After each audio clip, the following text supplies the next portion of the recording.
slave trade, because Black History is coming up. Right. Yeah, I mean, now, did Columbus really discover America? No.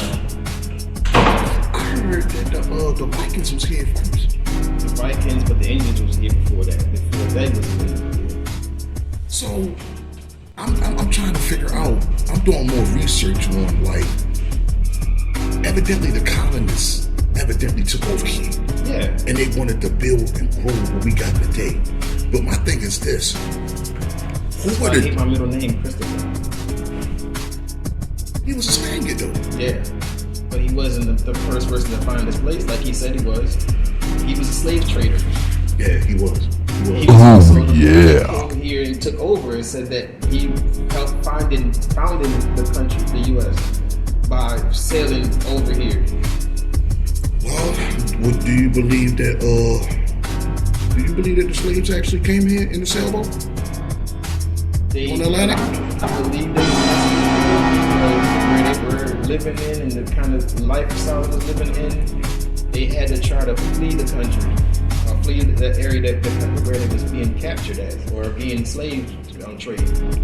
So their way of getting away, I think this also my family did the same thing, was to get on ships, made whatever way they could to get from that island to another island, and then from there to the Pacific, and from the Pacific to where they at now in the U.S. Oh man, last time I remember. And then when they got here, they got caught up in the slave trade still, because in the U.S. they were still slave trading. It wasn't over yet in the decade that they was born in. Right. They just left from worse to worse. When was the government made though? The government was made before the Tea Party. The Boston Tea Party.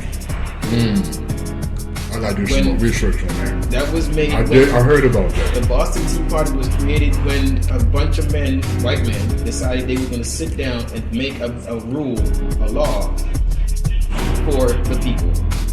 Not the land law, because the land law is different from the man law that was created to dictate and control, which is what the Tea Party, the Boston Tea Party, was created from. Was the starting of controlling the money, the power, the fighting of all nations together.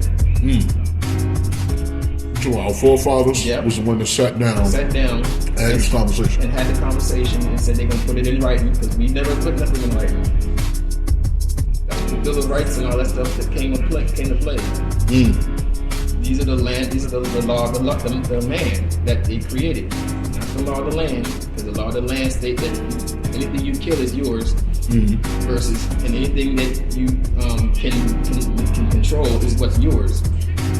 Yourself, your family, and anybody else. You have the right and the law to protect your kingdom. Every man has their own kingdom, or I shouldn't say kingdom, but they rule their own individual self. Right. One thing I'm trying to figure out right now, fam, it's like, when did they start taking over? I'm talking about when we had the presidents here on this land. The president came to play when they made a law that they were going to vote certain people to control the country. Right. That's how the presidency started. Also, that started when the Boston Tea Party started, because that's when they made people delegates in that Tea Party. Who's going to be controlling this part of the world? Who's going to be controlling that part of the world? And who's going to be controlling while they're in that part of, like, the states, the country.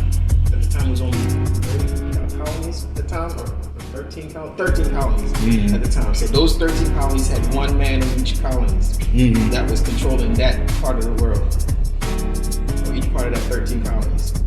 What about the brothers that were presidents, though? The brothers was only one true. I forgot the brother's name, man. I forgot the brother's name. It was only one person, and he never made it because he never sworn in. Technically, he never sworn in, so he wasn't the president. So it don't count. Don't count. You see me scratching my head, right? He didn't count. So the only true brother that made it so far is Obama. Come on, fam. Not even Martin Luther King made it to that part. Your brother was on the tree. Your brother was on the tree. The only reason why they gave him that was because of the fact that he was even selected for that presidency. Right. And because he was part of that history of being selected of the bunch that was out of the few that maybe didn't make it, he was well known by his community and by everybody that loved him. So they made it, hey nigga, you want this? You want one person? Here you go. On a dollar bill or whatever you want to put him on. So now you know that you have one brother. Now, it's funny that you mentioned about Christopher Columbus. You know I'm doing research, right? Right. Big game, man. Now, you know I checked in the U.S. Census. The U.S. Census is crazy. Yes. Oh The yeah. census is trash. Not to say I don't love my U.S.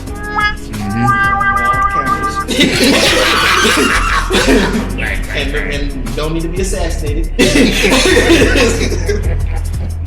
But yeah. Well, I looked them up, okay? And he was born in what? 1551? Yeah. Right? Around the same time when the Vatican was just being born and They all were just this being extra discovered. stuff, and all this conspiracy theories. Yeah. Now, I found out it was a Christopher Columbus. Yeah. He was a Negro. Yeah. Okay? This was 1901. From 1901 until 1956. Those are the only ones that I found for as Christopher Columbus is concerned. Now, they gave their dialogue for us, his wife, his two sons. But there's nothing stating for us him being born. No. So, what would be his name? He was a fictional character, or They wanted to make us believe he was a fictional character. Or he was a dude that just wasn't in the U.S. Census. Now, how is that possible, fam? If the U.S. Census was already starting like around, 15? Some of those people did not have numbers. They was never given social security numbers that keep a track of everybody. The people that was born before that never had, if you ask millions of people now that was born back in those centuries, they don't have a social security card number. They don't have a birth certificate. They don't have any documents to show that they was even here. They have to get theirs created if they want to get the stuff that we're getting now. In so many words, they're not alive. Basically, because they're not in black and white. That's the point I was trying to tell you, fam. They're not in black and white.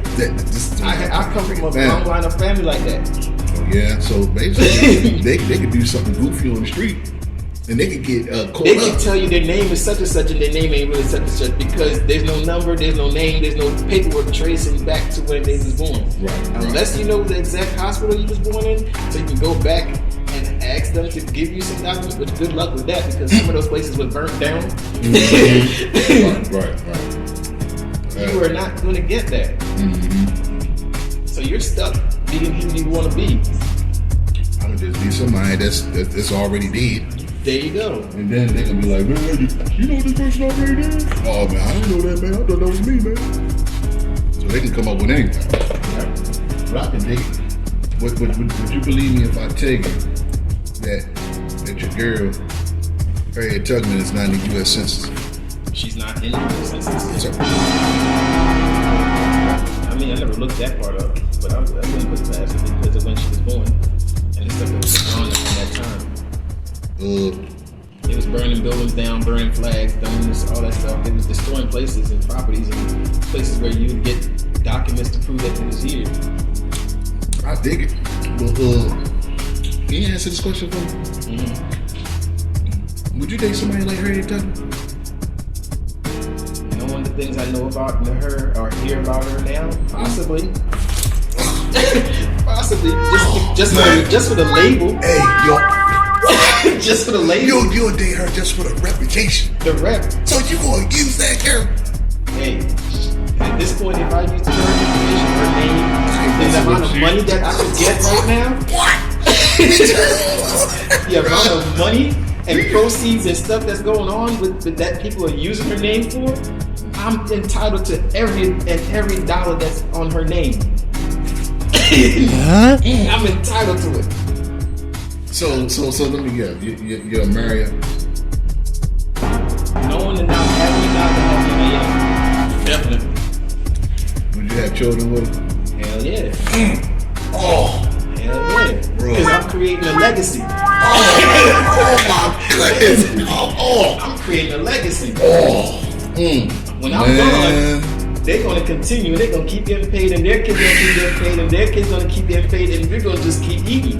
This soda is good, bruh. That's all I can tell you, bruh. Cause oh man, looking at that, yo. I would not need anything from nobody because I'm getting paid. My family get to brag that my mother is such and such. Man, I'm looking at the My fact father that was married to such and such. I'm sorry, fam. I'm looking at the fact that you know how back in the day how they used to huddle up and brag about how they girls look. Yeah. Listen, they party and drinking the moonshine and get, Oh yeah. you know how they get down, man. They was getting down. And then like they be like, hey, hurry. Come here real quick, but you know how that you real quick. Yeah. This is my girl. This is my girl, Harriet. Right. Harriet. This is Billy. This is Jenny. Right. This is Carl. And this is Wayne. Yeah. Y'all, this is my girl, Harriet. Oh my goodness. And just by being in that circle, they can brag that they knew. If they didn't know much about her, they knew. Right. And met her personally. so basically, you going by reputation. There you go. Man, whatever happened to good presentation, though, fam? Society don't look at that. What? Huh? Society does not look at that. They look Society at it today? Today, they still going off of what people say. What? What people say, what people do. Your street creds come from what you've done, who you've been around, your street creds come from everything but you. The real you. I dig it. The real you. I dig it, bro. Don't nobody know you, the real you, until they actually sit down, you talk to you, reason with you, and understand the thing that's going on in your head to make them understand the reason why you did or did not do what they say you do on the street. What I'm saying, though, man, come on, man, let's give it a buck, dog. You going, all right. I dig it, man. You got the money. You got the reputation. The fame. You got the fame. How you doing? I'm good. You got the fame. You got the fortune. I'm pretty sure you got the income. Oh yeah. Probably motion picture. All that this stuff going on. All this good stuff. Yeah. But she gotta look good, though, fam. Back then, of course, you want somebody to look good. And look good. That's the problem, though, fam. I'm saying if I knew the things I knew now, Right. and the things that I know about her now, I would take it. Oh, Not man. off of the looks, but the knowledge of Yo. knowing where she's coming from, and the kind of stuff that I'm going to accept and receive from her knowing her. The fame and all the stuff that comes behind her name. So what you saying is, fam, you ain't worrying about looks. Nah, that's materialistic. That's materialistic. A real woman that love you, Yeah. you gonna find the ugliest one that's gonna love you. You gonna find the ugliest woman, The bro. ugliest one is gonna be the one that's gonna hold you down regardless of what the situation is and how long it takes you to get to a place in life. Versus a sexy, beautiful ass woman that can get any nigga out here on the street. Facts. She gonna leave you as soon as you turn your back. Facts. You turn your back and cough the wrong way. Another nigga picking her up. An ugly man, an ugly woman, another brother gonna walk past it because they're gonna be like, oh, she ugly. You gonna ignore the fact that she has brain. Ugliest face, nice little body, but she ain't all that. And move on to the chick that's gonna leave them 20 years from now, 10 years down the road, 5 years down the road, 2 minutes from now. I dig it, man. So basically, just be prepared to get screwed over because once you turn that coal into a diamond, she can leave you just like that. There you go. I dig it. But I I'm sorry, man. Impressions is like everything to me. It's almost like you getting a job application. Impressions Oh, yeah. to have if the impression is going to stay the same. Right. If the impression not going to stay the same and hold you down, what's the sense of having it? Oh, no, man. What's the sense of having it? Because you know that same impression that you're looking for, they're looking for you to have that same impression. So can you keep that up? I don't know. Let's see, here's the thing though. What if I like a company? You see what I'm saying? And then it get to the point that I like a company to the point that I want to keep the company. And I never get bored because I can always find something You gonna to find entertain. To entertain that particular thing that I want to do with her. You see what I'm saying? But does that guarantee you gonna stay with that? Because she's only Only time entertaining. will tell. She's only entertaining Right. you for that moment that Only you can time keep will tell. finding that entertainment. Once you lose interest in that entertainment, where you going? But Once you lose that interest that you're trying to keep up with, because now you're putting in work because you're trying to keep this entertainment going. right. It's Okay, work. so now it's gonna get boring. It's gonna get boring. I dig it. You're I dig putting it. in work. You're trying so hard to keep that appearance going. Yeah. Now it becomes a job that you don't. After a while, you don't want that job. I want to get paid. If you're not getting paid, bro, what's the sense of keeping a job? I quit. There you go. I quit because if I'm not getting paid and I'm getting those type of rewards that I truly deserve, I'm gonna get fed up and I'm gonna start having a temper tantrum. And who wants to stay with somebody with temper tantrum? Nobody wants to stay with somebody that act like a child. So nobody you a grown ass person, you act like a child still. You still have the mentality of when you was in elementary, high school, and beyond. Right. Where you have a clique of people that you be around, and after a while, that clique don't want you in the mix with them because they want to be with this one person. Now you was in that clique, you just got excluded. Because the maturity factor. The maturity factor. Hey man, you ever thought about doing broadcasting, man? Yo, you got knowledge, man. Like real talk, bro. Like real talk. And you're real natural. Like real talk. There's one thing about me, yo. I don't never cap when it comes to like persons with talent, yo. You got talent, yo. Only thing you gotta do is put your voice on the mic, and there you go. You got some subs, you got some views, all that. People listen to your points, you might get compliments, all that stuff. You might get cash. Who's to say? You might get the booty. Hey, You never know that. once you get famous and things like that happens, but hey, after a while, it get boring too. Oh, I'm not gonna lie, yo. It get boring too. I'm not gonna lie. It's very stressful trying to maintain your craft. Yeah. But as time goes on, and then you sit back, let's just say like you do a broadcast like 6 months, and then you just sit back and just chill and listen to all the material that you done. Yep. And then, okay, I think I should have did this way. Yeah. Blasey, blah, matter of fact, no, man, I'm gonna redo it. And then, I'm gonna make it better than this and better than that. And that's when I don't know about anybody else. This is when my fire come back. Yeah. Because I get You you gave get burned out. You get burned out. Oh yeah. You get burned out putting in all your energy in these projects. And then when you lose that fire, Yep. everything be The things that you never knew about your family members, and you start doing researches on, and you find yourself with a list of things that you yourself, without knowing or knowledge of their behavior and things that they've done, you picked up. Like for instance, my father does building maintenance. He builds office buildings from ground up to top to bottom. I was in school for building maintenance. Didn't know my father from day one. My father left me when I was a baby. I got into that. I got into security. My father was a security. My mother was a security guard. Didn't know she was either. My mother was a housekeeper. Didn't know she was a housekeeper. But you know, that's something I just picked up on doing. There was a list of other things that my family member have done that I find myself doing, not knowledgeably knowing that there was stuff that was done in the past with my family members, whether my grandmother, my great-grandmother, my great-grandfather, my greats have been in that field and just picked up on it. Right. So I think for me it was like genetic, without being given that genetic marker. Right. Because you can't prove the things that you do genetically, saying that that's genetic.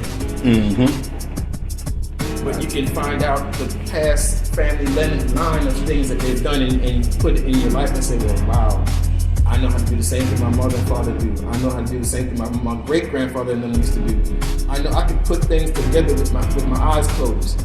I can look at a picture of something and put it into a reality.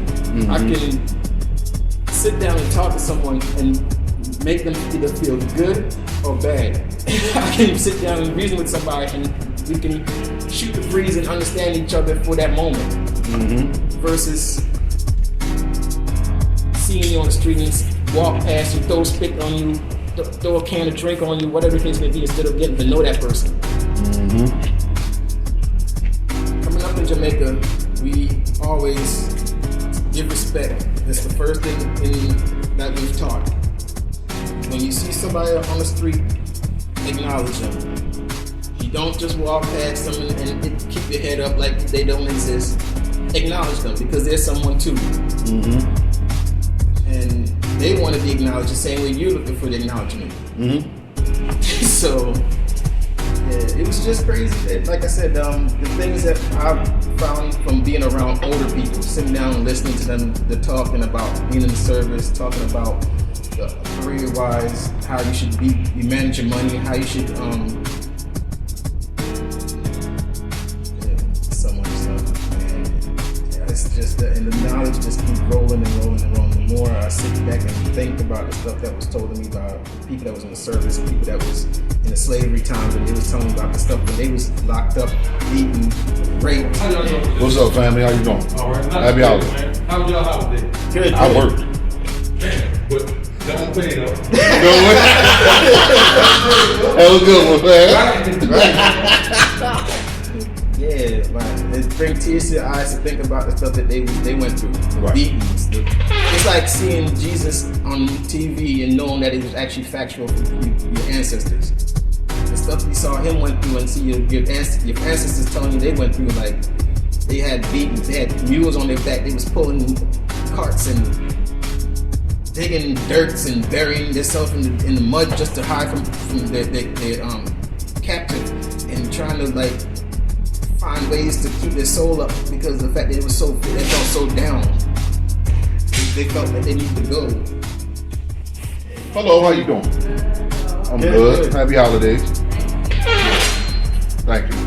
It's funny that you mentioned, I'm not even going to mention this, I use the letter J. Okay? We mentioned about the Vatican earlier. You know Pope Alexander the Sixth, right? Yeah. He was a bad guy. He was a real jerk. Right? Now, you know he weaseled his way inside the Vatican before when it was being made and stuff like that. And he, you know, he was also knocking down this little girl. That's why they had those cases going on. And his son was knocking her down too. Seize your boy shop. You ever heard of that dude? No. All right, look him up, man. Okay. Mass murder, homosexual. Oh. He like to have incest with his little sister. Oh. I heard they got a TV show, I think on HBO or something, called The Royal Family or something like that. I'm not really too sure. I really don't entertain into that. I just do the research. I just do the homework. I just like to read. Remember the depiction of the letter J that when we go to church when we was little, and all that other stuff, the images and all this other nonsense. Yeah. But why did they make it white though? That's a good question. I mean, you know, as slaves, the person that we fear most was those white men. Yeah, the Catholics. They were Catholic. Yeah. Because they brought the book. Yeah. They put the King James. I don't think it was King James 1611, but I know it was a King James book. By the way, I want that book 1611 King James because it got like 13, 14 books.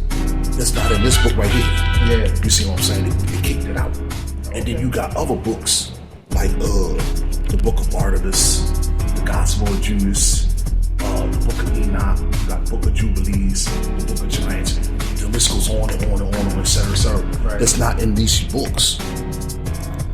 They solely handpicked to make people to make you think what it is to be. Yeah, Nah, that's not cool. it's a good storybook. Me, I think. For a kid coming up and reading the Bible, it's a good storybook. It have you thinking like David and Goliath. You can't. That was good. You That was want, cool. That was you cool. want That to was be cool. that kid to take out this big bully. Yeah, that was cool. That was cool. You That was a wanna- good book. That was a good You book. want to be that kid that's like this big bully coming at you, and you want to be that can take a stone and take him out, Right. or a pebble and just take him out. Right. I dig it. In life, we still have situations like that where we facing with situations we want to take one thing to take that one thing, that problem out. Bully. That bully. There's always a bully, but our bully is our jobs. We have a lot of those in here. Our bullies are our jobs. Yeah, we have a lot of those here. But We have to work to pay the bills, and that's our bully. do you believe in it though? Be honest. Do I believe in the story? Well, any stories. It's a story just like any story. It draws you in to bring on the imagination. I can dig it. It brings you to think. It brings you to imagine and wonder what could. What can happen? What can I do? Oh, what's up, brother? What's up, Thomas? What's good, man? Come on, man. Oh, man. How long you gonna be? 4 minutes like that. Oh, man. We having a good one, man. I'll talk to you, man. All right, bro. Oh, man. But, what I was trying to tell you was, man, about the letter J. That people love so much. Remember I mentioned about that dude, Caesar Borgia? Yeah. You know that's that dude, the white depiction of that dude, the letter J. You know that, right? Yeah. Oh. And the reason why it's him is because when Caesar died, because he died of STDs. You feel me? Because side effects of all of his grills and all that stuff. They ain't had no antibiotics and stuff. So he just put these woods and just every day on things probably was. So he couldn't get no treatment. So it is what it is. But mind you, remember I told you he was gay or bisexual or whatever? Yeah. You know he was knocking out Leonardo da Vinci. I thought I heard that. There's a lot of stuff I've heard someone. Like I said, I love to sit down and listen to my elders, and they tell me so much stuff, and they tell you to look it up yourself because you can't just go off of what I tell you. Go search that. Go research it yourself. Right. Versus I'm gonna tell you and then don't tell you to go look it up. Right. How you doing? Happy holidays. Thank you. Yeah, man. Pope Alexander VI found out that they had a little hanky thing going on, and Michelangelo was cool with the Borgias too. So he paid off Da Vinci and Michelangelo. Like, look, man, but he told Da Vinci this though: you love my son. I need you to make different pictures of my son, but I need you to make him an image like he's the son of the G with him. Yeah. But make sure he looks like him. Right. So this is the depiction that we had from the 1500s till now. But then it tells you Revelation 14, 15, 16, and 17. But a depiction, or at least some type of imagination of that dude, the letter J. So I don't understand, but see, here's the thing though. They only go by what they see and what people tell them. They don't go by what they read on their own. Because the book tell you that the person that was woolly hair, locked, and he was not of our culture. Hey, man. One thing I can say is, man, you gotta read them books, man. Knowledge is power is a bona fide fact. Because we've been bamboozled since we were kids, man. Since what? When did you start to school? Pre-K? Kindergarten? I went to school earlier than was supposed to. Yeah. I think he basically here would be Head Start, and then while in Head Start, I was beyond Head Start because I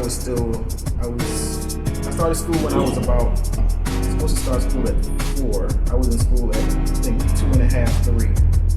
So basically, they brainwashed you early. They got me early too. I started Head Start. Now when I Head Start, pre-K, kindergarten, first, etc. Right. Yeah, we've been brainwashed since we were young. My reason when I was able to talk was that I saw these kids walking past my house going to school. My mother keep telling me the same story over and over, so that's how I'm just going by what she told me. That when I saw those kids going to school, I told her I wanted to go to school too. I wanted to get in that line with them and go where they're going. I know that's right. Ain't nothing wrong with that, man. And my mother found out from the gentleman that was teaching, hey, my son wants to come join your line. He don't know what school is, but he wants to come too. Knowledge is power, man.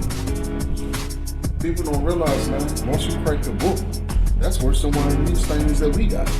And you know what thing I'm talking about? Yeah. So you can sabotage anybody from the words in your mouth.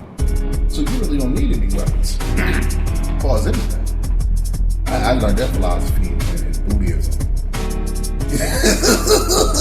And it's facts. It's facts. Because you can hurt a man by saying something to him quicker than you can. Which the Gospels also do. So it is extremely likely that the Gospel, as a form of ethic designed to magnify allegorically the Roman Caesars, is also written at the court of the Flavian emperors. But the Jesus story takes place many decades before the Flavians came to power. Why would the Flavians create a work about a Jewish Messiah that wasn't even from their own era? The Gospels were very precisely backdated 40 years. Jesus' ministry was started in 30 CE, exactly 40 years from the destruction of the temple. His ministry ends at Passover, 33 CE, which is 40 years before the end of the Jewish-Roman War, which occurred at Passover in 73 CE with the famous Battle of Masada.